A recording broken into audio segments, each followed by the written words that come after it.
Сайн байцгаана уу хүмүүс ээ. Зөрчилдөөнийг хэрхэн шийдвэрлэх вэ гэсэн шинэ хичээлээрээ уулзж байна. За хичээлээ эхлэхээс өмнө бүгдээрээ нэгэн тохиолдол дээр тулгуурлан асуултанд хариулах болно. Нэгэн сумын захиргаанаас орон нутгийн хөгжлийн сангийн хөрөнгөөр хийх ажлыг сонгох зорилгоор иргэдийн бодлогыг зохион байгуулсан байна.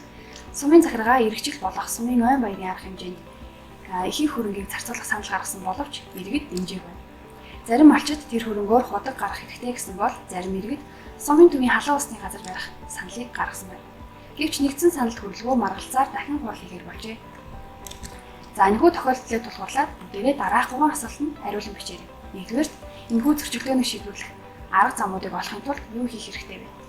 Хоёрдугаар, зөрчилдөөний учир шалтгааныг ойлгохын тулд юу хийх вэ?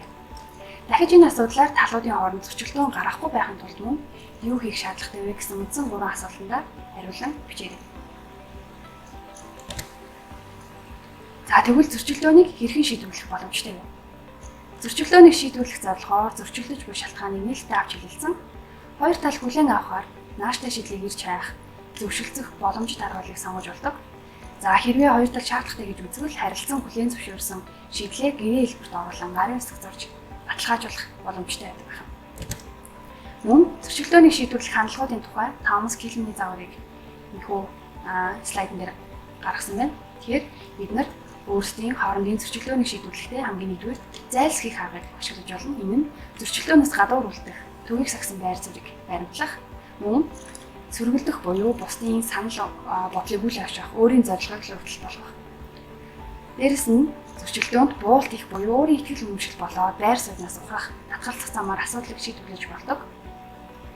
За хамгийн үр дүнтэй арга буюу хамтран ажиллах, аль аль талдаа таатай үр дүнд хүрэхийг эрмэлзэн хамтран зөвшөлдөх. За дээрэс нь хэлэлцэн тохиролцож харилцан таатай үр дүнд хүрэхийн тулд харилцан буулт их мэт аргуудыг ашиглаж болох нэ. За зөрчилдөөнийг шийдвэрлэхдээ зөрчилдөөн үүсгэс үржилэн сэргийлсэн орчныг бүрдүүлэх. За талууд ойлголцож шийдэл төрөх, мөн талууд хэлэлцэн тохирсон тохиолдолд эвлэрүүлэн зурчлагчийг ашиглах, мөн шүүхээр шийдвэрлэх хэрэгтэй байна. За ингээд анхаарал хандуулсанд баярлалаа.